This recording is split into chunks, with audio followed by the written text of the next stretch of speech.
Here in the heart of America, there's a beat that won't quit. I grew up on it since I was a kid. It pulsates through small towns and farms, right into the concrete jungles of the city. This is the sound of real life. The emotion, the storytelling, the lyrics. With all its love, joy, pain, and inspiration. Sometimes it makes me sad about my ex, because most country songs are love songs. I'm just messing with you.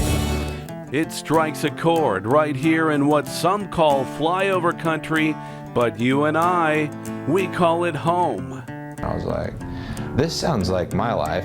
From rising stars to bona fide legends, I was playing every week to 350 million people. these are the Kansans who have helped create and transform an entire genre of music, both on stage. Martina McBride has, I think, has got one of the most powerful voices in country music. And behind the scenes. And people need to know that somebody from Independence, Kansas was able to do and accomplish everything we were able to. Buckle up for a ride on the often overlooked road that connects Nashville to Kansas country.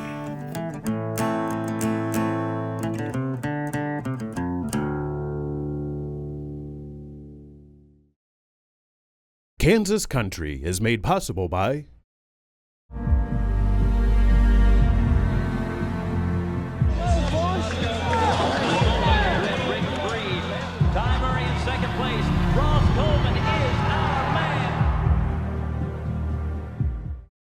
The Spice Merchant, proudly serving Wichita since 1980. With fresh spices arriving weekly, our flavors range from everyday to exotic. Our staff can show you special house blends or assist you with finding the perfect spice. The Spice Merchant supports KPTS. Oh, give me a home where the buffalo roam, where the deer and the antelope play.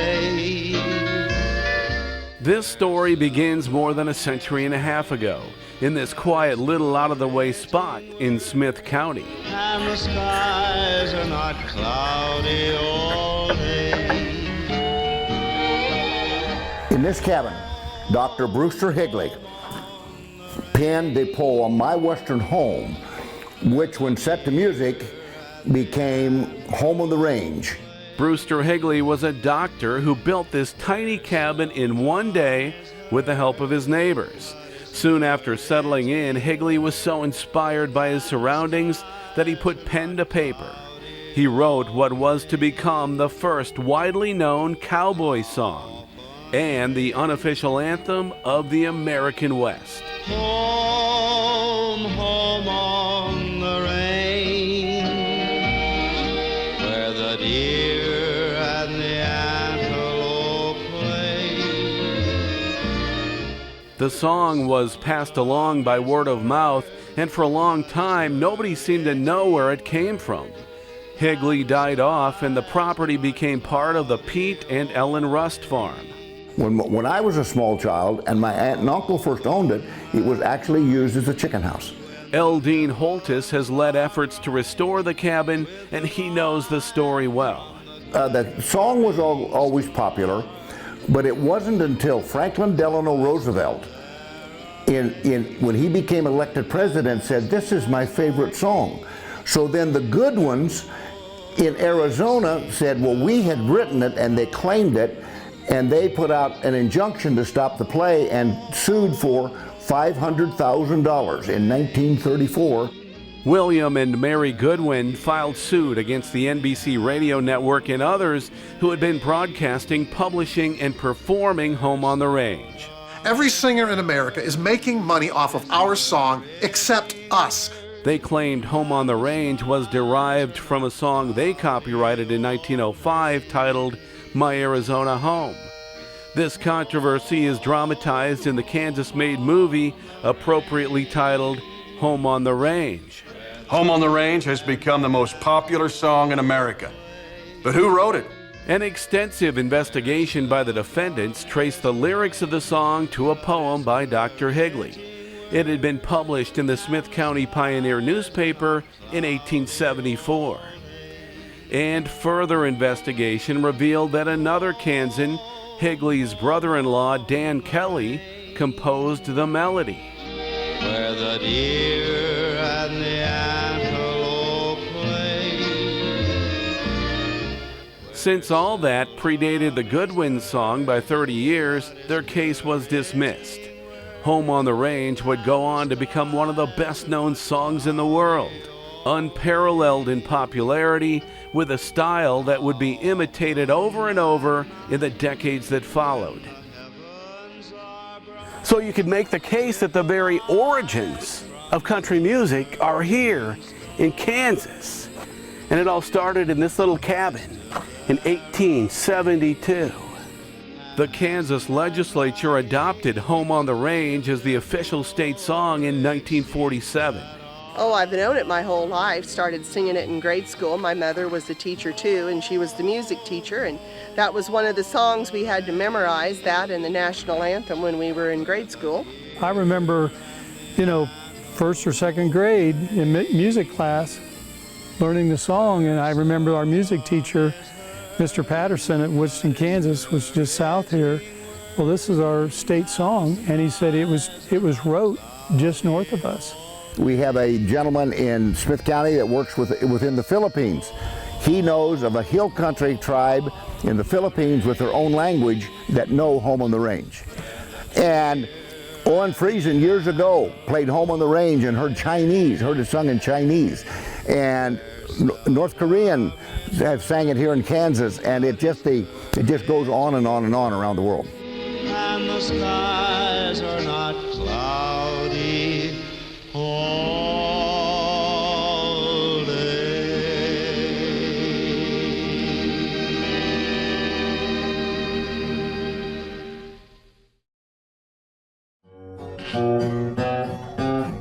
Owen Friesen is a musician, a broadcaster, and a country music historian. He says Home on the Range has another important Kansas connection as well. Carson Robinson from right here in Kansas had the very first hit with the song Home on the Range. Robinson was from Oswego, Kansas, and one of the pioneers of the modern musical genre we call country music. I think country music, as we know it, the performing type of country music, we'd have to go back to the 1920s. And you would go back to people like Carson Robinson is probably the most important early figure in Kansas country music history. Robinson started out backing up other singers. He played guitar on country music's first ever million-selling record. That was The Wreck of the Old 97, sung by Vernon Dalhart. They give him his orders at Monroe, Virginia, saying, Pete, you're way behind time. Carson Robinson worked with Vernon Dalhart for quite a while, and then they had kind of a falling out, and then Carson Robinson started doing hits on his own. In addition to Home on the Range, Robinson had a hit with Red River Valley. Meanwhile, the guy playing guitar in this song from 1933 is another Kansan. Take me out there where the cowboys sing in the campfire's gleam. The very first significant musician to come out of Wichita was Billy Burks, and he went to work for Jimmie Rodgers for several years. It was a pretty good gig for Burks, since Rodgers was one of the top stars of that time. Another popular country act to come out of Kansas was Big Chief Henry and his Indian String Band.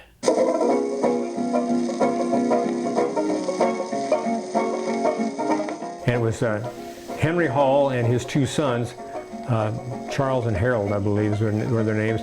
They were Choctaw Indians, but they lived in Wichita. And they toured around the country, had an old tour bus. The band got discovered, inked a contract with RCA, and recorded several songs that became very popular.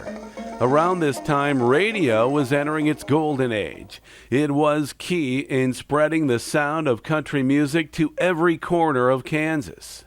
Big-time stars would drop by the local studios to perform live. At the same time, local country stations had their own house bands. That bled into the early years of television when another Kansan rose to stardom. Marvin Rainwater was a guy from Wichita who had a million-selling record with a song called Gonna Find Me a Bluebird. Gonna find me a bluebird, let him sing me a song, 'cause my heart's been broken much too long. As country stars began performing on television, Kansan Jim Halsey was beginning his career working behind the scenes. It was a career that would make him one of the most important people in country music history. I guess what really got me into the promoting business, my last year of high school, I did a book report on Saul Hurok, who was the famous impresario that brought all the shows from Eastern Europe and Russia and all that, and mainly ballets and opera singers and that. But I was so impressed with what appeared to be the excitement of his life, you know, these big openings at the Metropolitan or Carnegie Hall or something like that. I thought, well, maybe I'll be an impresario of southeastern Kansas. At age 19, Halsey started organizing and promoting shows of all kinds in his hometown of Independence and the surrounding area. His focus narrowed to country music just 2 years later when one of the artists he'd worked with, Hank Thompson, gave him a call. He said, my manager and my agent is leaving to go with another company. He said, you and I have hit it off pretty good. Would you like to become my manager and agent? The answer was yes. Within a year, Thompson had a #1 hit, and Jim Halsey was fast becoming the mastermind who would help make country music a mainstream staple of American life. We pioneered a lot of things together. They're really, his idea and mine were just the same. Let's take country music where it's never been before. That included everywhere from New York City to the big ballrooms of the Midwest. With Thompson a star, Halsey was looking for other artists to manage. A young unknown performer caught his attention by the name of Roy Clark. When I saw Roy, and that was in November of 1959, I knew I'd never seen anything like him before. So we became friends, and finally we said, let's strike out on our own and do it. This is where Wichita, Kansas came in. There was a promoter, a very successful promoter, and one of my mentors, Harry Hap Peebles, that was from Wichita, and he promoted all over the Midwest. He'd usually buy a big series of shows and play 10 major cities. Wichita, Topeka, Kansas City, Springfield, Omaha, Des Moines. He had a whole string, and then they would usually start in Wichita. So I called Hap Peebles. I said, Hap, I've just signed Roy Clark. So Hap says, well, I would let him open the show and give him 15 minutes. So for 10 days, we agreed for Roy to go out and open the show, that show of all these big stars in these major cities in the Midwest. Well, after the first night, of course, when Roy hit that audience, the audience went crazy. And it was hard for anybody else to follow Roy after that show. By the time that 10-day tour was over, an unknown Roy Clark was closing the show with standing ovations and people throwing babies in the air and everything. It was amazing. Wichita was the last day, and he was closing the show that night. And I know that the audience just went crazy. So, Roy Clark's first concert as a headline act was in Wichita. He quickly became one of country music's biggest stars. Halsey got him lots of TV exposure, where Clark also shined as a comedian. He landed a recurring role on the TV sitcom The Beverly Hillbillies. When did you leave Bug Tussle, Roy? Early Monday morning, Granny. That's a good time of day. And now that we've passed it, let's hear some music.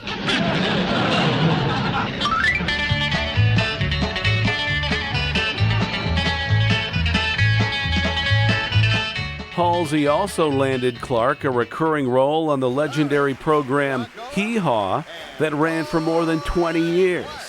All the while, Halsey continued to sign more acts that would emerge as country music's biggest stars. He had offices in several cities, including L.A., Nashville, and his hometown of Independence, Kansas. I had an office in Independence for, clear up in even in the 80s. We booked a lot of shows out of there. I had a whole staff in there as well as Tulsa. So one day I had a guy come call on me, and he was from the FBI. He said, you came to our attention because you have a phone bill of $12,000 a month. And we thought, well, we've got a bookie joint here. He said, you're a booking agent? And I said, yeah. And I said, unfortunately, we do spend $12,000 a month because we had my agents on the phone all the time. Among Halsey's many great Kansas memories is the time he and Roy Clark were flying into Great Bend for a big weekend concert in 1973. Roy looked down and said, what are all those people doing down there? There were 50,000 people that knew he was flying into that airport in Great Bend. The Great Bend Tribune said it was more like 70,000 Kansas country music fans who had formed a welcoming committee beyond imagination. It looked just like a sea of people down there. Then in 1981, this happened. They come from everywhere as Home Box Office presents from Independence, Kansas, Americana at its best, Country Music USA. The biggest stars of country music, who were all Halsey's clients, converged on his hometown for a nationally televised special. Drifting along with the tumbling tumbleweed. It turned out to be the highest rated music special on HBO for that year. Halsey was also the first to take country music behind the Iron Curtain when he toured the Soviet Union with Roy Clark and the Oak Ridge Boys. Halsey sold his agency to the William Morris Agency in 1990 and made Tulsa his home base. But he still manages the Oak Ridge Boys from his office, which is packed with artifacts that will blow your mind. Part of our memorabilia that we have in our quote-unquote museum here, a collection of gold and platinum albums that every time an artist sells 500,000, they get a gold record. If they sell 1 million, they get a platinum record. Here's the Clint Black. This is triple platinum. Triple platinum? Yeah. The Judds, double platinum. There's also a room with more than 70 guitars, autographed by many of the greatest musicians of all time. So you have how many pieces in your collection? Well, the collection, what we call the eye candy, there are maybe 1,500, 2,500. Our archives, probably 50,000 pieces. That's contracts, proposals, different things. It go over 70 years. So how important are all these artifacts to you? Well, personally, they're heart and soul, you know. But they need to be someplace where everybody can see them. Being from Kansas, it'd be nice to have this or part of this in some place like Wichita, where we really got an early start in our business. Back when Halsey was getting his start in the business, he crossed paths with another young man who was also destined to be a star and moved to Wichita in his later years. He is perhaps best known for this.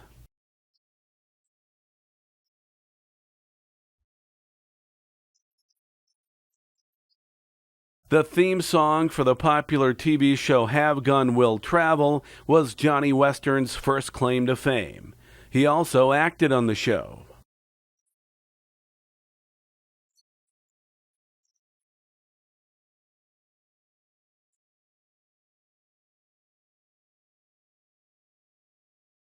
That's him getting shot.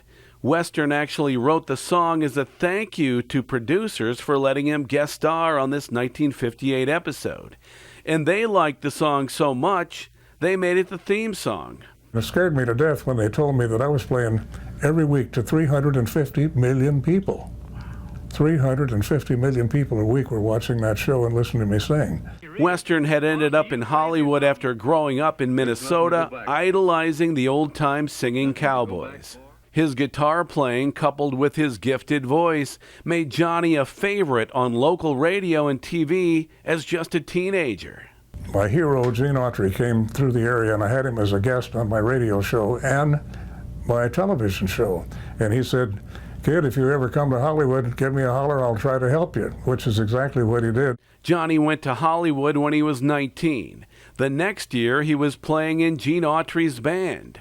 That led to a solo recording contract, acting roles in TV and movies, and concert tours. My first show in Kansas was in Kansas City, Kansas, Memorial Hall, 1959 in January, with Johnny Cash. A couple days later, we played Topeka, capital city of Kansas, of course, and had full houses there. Then came over to Wichita to the old Forum, which is where Century 2 now stands. But the Forum seated about 9,000 people, and we had that one packed. So my first venture into Kansas was Kansas City, Topeka, and Wichita, 1959. But we did it again in 1960 in January. Then became a perennial. 61, 62, 63, 64, and 65. Johnny Western and Johnny Cash were in Kansas, for sure. And it was a lot of fun, never dreaming that years and years later, I would live in Wichita, Kansas for almost 25 years and do a daily radio show on the biggest country music radio station in that part of the world. That's right. After a remarkable career touring with Johnny Cash, Western made a decision at age 50 that shocked many in Kansas and those throughout the country music world. I'd been on the road since I was 14 years old. I had an ex-wife in California, and when I was 50, and of course I had remarried, and I thought, I owe my wife Jo and our kids, you know, I've got to spend more time at home. Having been a guest on Wichita's KFDI radio many times whenever he happened to be in Wichita, Western had become friends with co-owner Mike Oatman. Oatman offered Johnny a job at any one of his country music stations. He said you can go to any market you want. Tulsa, KVOO, 50,000 watts, or Shreveport, with the home of the Louisiana Hayride, which was a big country music show where Elvis started and Hank Williams and a whole bunch of people. No, the only market that I liked was Wichita because I had these good friends there in broadcasting and close personal friends, plus the great booking agent, Hat Peoples, who ended up booking me for 35 years. He's the biggest country music booker in America. He booked me 100 dates a year for 35 years. And so, you know, it was all tied to Wichita, right in the center of the country. I could jump out to Mid-Continent Airport, get on an airplane, go northeast, south, or west, fly out to those dates, or drive to the ones like Oklahoma City, 3 hours away, or Kansas City, 3 hours away, like that, you know, and make those things happen, and still get back in time for my radio show on Monday. And so began a career at KFDI Radio that lasted 25 years. Every year around Christmas time, Johnny and the rest of the KFDI crew hosted a special pledge night on KPTS. I'll have a blue, blue Christmas without you.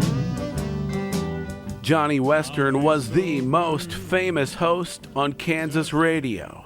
The late Lloyd Perryman singing the lead on that great song written by Bob Nolan with the Sons of the Pioneers, and it's called Wind, and it's our Johnny Western cowboy classic of the day, and we hope you enjoyed it. He shared stories of his amazing career with listeners and brought in many of his superstar friends as guests and performers. Then, in 2010, Johnny Western retired from radio. 3 years later, he retired from performing. Now he lives near Phoenix, Arizona, with a lot of great memories and a lot to be proud of. When I look back on it, after a 64-year career that I retired from just a few years ago, I just count my blessings in saying I was the luckiest guy in the world. Johnny moved out here to Arizona because this is where his wife is from and where most of his kids live now. But, you know, he lived in Wichita longer than he lived anywhere else. And he says in his heart, Wichita and Kansas will always be home.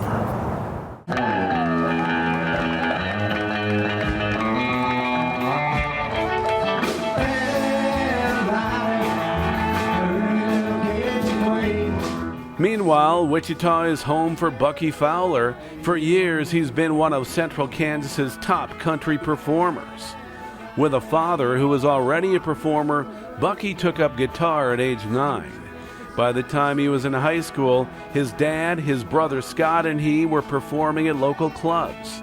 As time went on, it was just Bucky and Scott as the Fowler Brothers Band. Then Scott moved to Nashville to work behind the scenes in the music biz, so now it's the Bucky Fowler Band, and it includes Bucky's wife and 3 daughters. Here they are performing at the Mulvane Old Settlers celebration.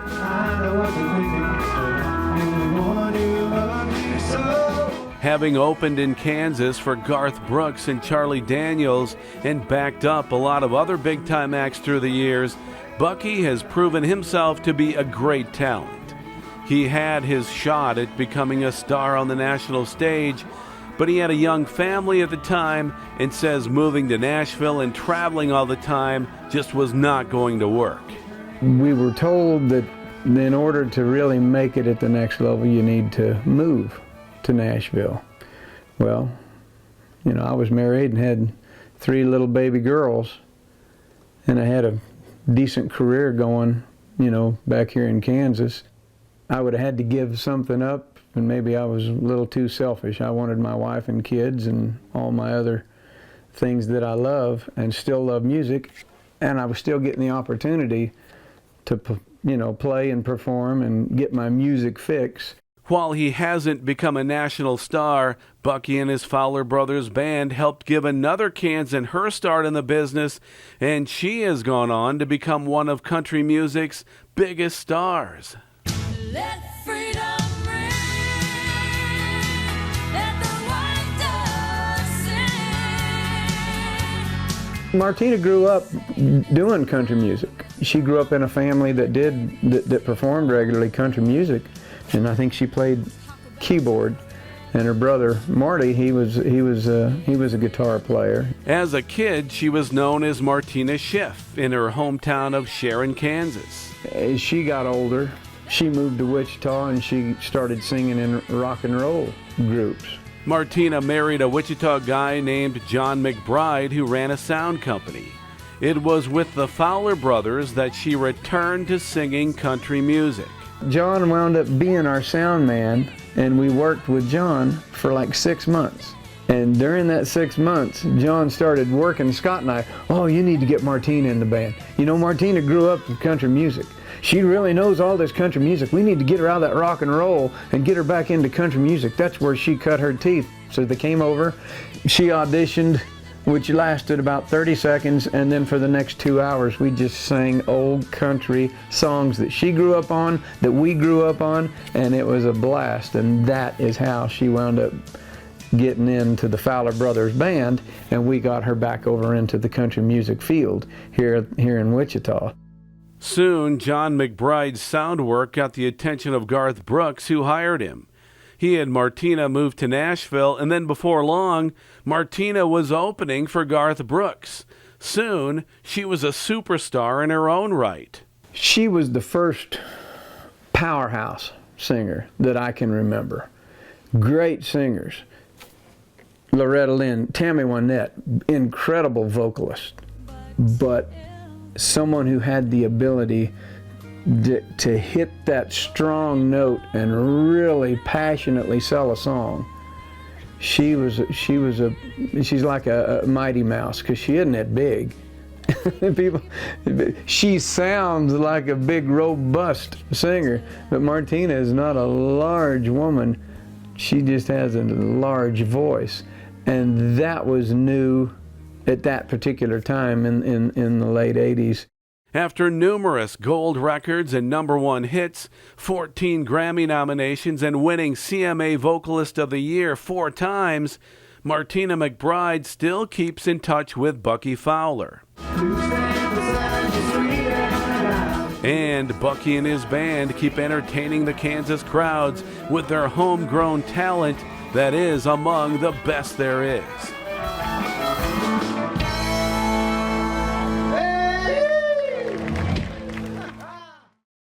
Long about the same time Martina was hitting it big, a young Dave Parks was just starting to perform in his hometown of Oxford.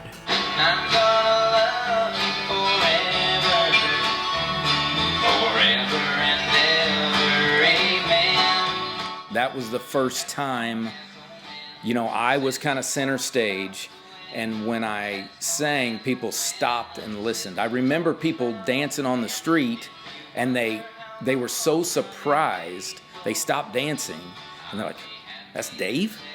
Dave's up there singing? What is the deal there?" Dave's father was a music and youth pastor, so performing was kind of in his blood. When I was about 14, 15 years old, a guy named Randy Travis came on the radio. And he had the song Forever and Ever Amen. And that, for whatever reason, that really turned me on to country music. Then, shortly after graduating from high school, something on TV caught his eye. They had a show on there called Be a Star. And I watched it and I went, I'm better than these guys. These guys are terrible. Well, I could do this. Our first contestant comes from Oxford, Kansas. Here's Dave Parks. Dave sent in his tape, was accepted as a contestant, and made it to the finals. Going round and round, a five-bottom cloud just scratching ground. I'm watching the sun come up and go down. He didn't win, but people in the audience and many in the music industry seemed to like him. After graduating from K-State in 1998, Parks moved to Nashville. He worked as a teacher to pay the bills as he wrote and played music, trying to make it big. Then in 2006,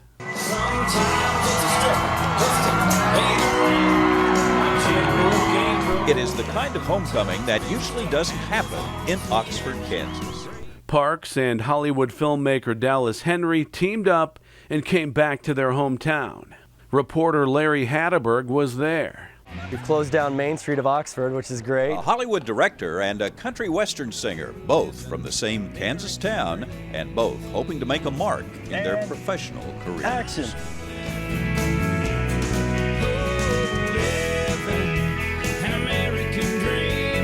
They got pretty much the whole town involved in shooting this music video. The song Dave wrote with his dad. It's called Livin' an American Dream. Yeah, there's white collar and blue, bankers and mechanics, postal workers and teachers, Pacific to Atlantic. We're all just working, living an American dream. Oh, living an American dream, where anything's a possibility.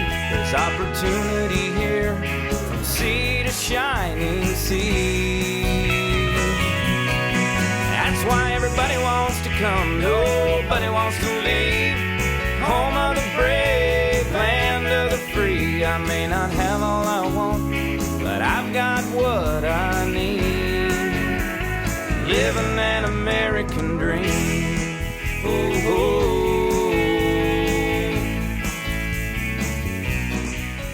I was just showing a friend of mine the other day that video. I hadn't watched it in a long time. And my friend said, wow, what, like, did the whole town, like, get involved and do everything? I said, yeah. Very proud of it. Always will be. Despite how great the song and video are, Dave hasn't become a country superstar, but this Oxford Kansan is still in Nashville playing music. That's why everybody wants to come, nobody wants to leave. And indeed, living his own American dream. I may not have all I want, but I've got what I need. We say the American dream, typically, stereotypically, we say, oh, that's owning a nice house and having a picket fence and having a great job and you know, these kind of things. Which that's all fine, but it's more than that. It's way more than that. And I think that video helps bring that out for sure. And it's what makes that video very special.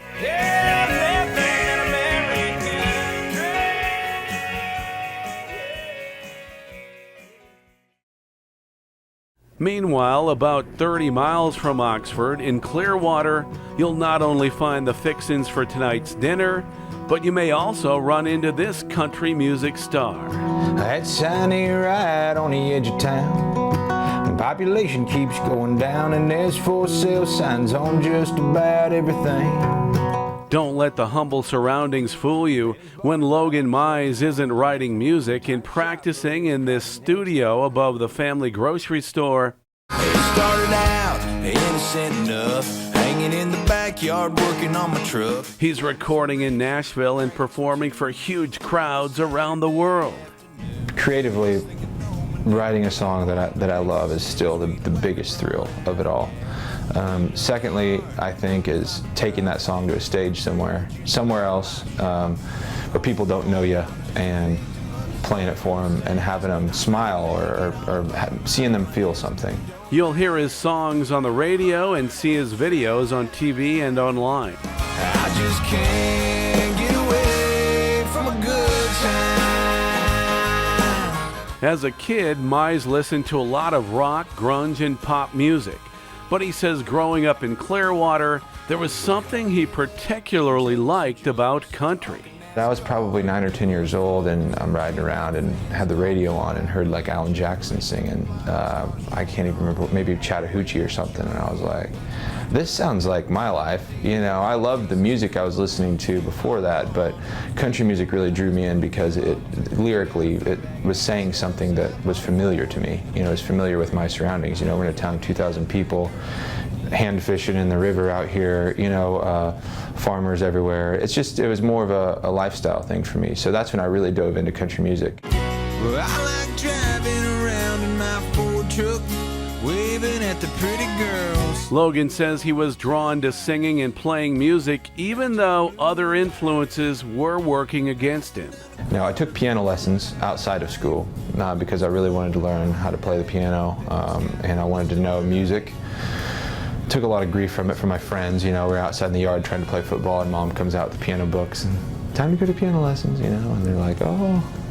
I taught myself to sing, mostly listening to a lot of country radio songs and Elton John. Just trying to, all the little licks that Elton John did, I was always trying to learn those. And then certain country singers, I was always trying to figure out, how do they do this little thing? And once I kind of figured it out, I wasn't good at it at first. I didn't start out as a good singer, and I still wouldn't consider myself a great singer, but I figured out my style. And once I kind of honed in on that, then it was like, okay, let's chip away at this. Mize moved to Nashville after high school, and he landed a recording contract in 2010. Since then, he's had songs that have climbed the charts, and he's been popular on national radio. Mize has also become a popular stage performer. His calendar is booked with concerts across the U.S. and Europe. But at other times, you just might find him back in Kansas working on the family farm. By the time that I was at the point where we have a major label pushing a single up the charts, and a manager and an agent and all these things, like, you know what, Nashville has just exploded. The thing about living in Nashville is, you know, everybody's wearing cowboy boots and singing country music, but you're living in, you know, suburb neighborhoods, and you got, you know, it's hard to sing about that kind of life. The Kansas way of life, you know, starts to disappear when you're living in Nashville, and it's like, what am I going to sing about? And moving back here has been so great because I'm helping on the farm, and my kids are, you know, running around barefooted, you know, digging in mud and doing things you're supposed to do as a kid. So it's really actually helped my creativity and write the kind of music that got me out of here in the first place. You might say Logan Mize lives in the best of both worlds, and he seems to appreciate every bit of it. I gotta thank a small town preacher making me a hymn singer on the Sundays Mama made me go. I gotta thank a high school teacher for believing in a dreamer and steering me down the road. It's pretty cool, yeah. It's a lot of fun. And how great is that? The fun and meaning that country music brings to people's lives is priceless. And whether it's on the national stage or a small-town festival, these are some of the Kansans who have helped make country music what it is today. It's a legacy that goes back 150 years and continues on. a gift to the world that comes straight out of Kansas country.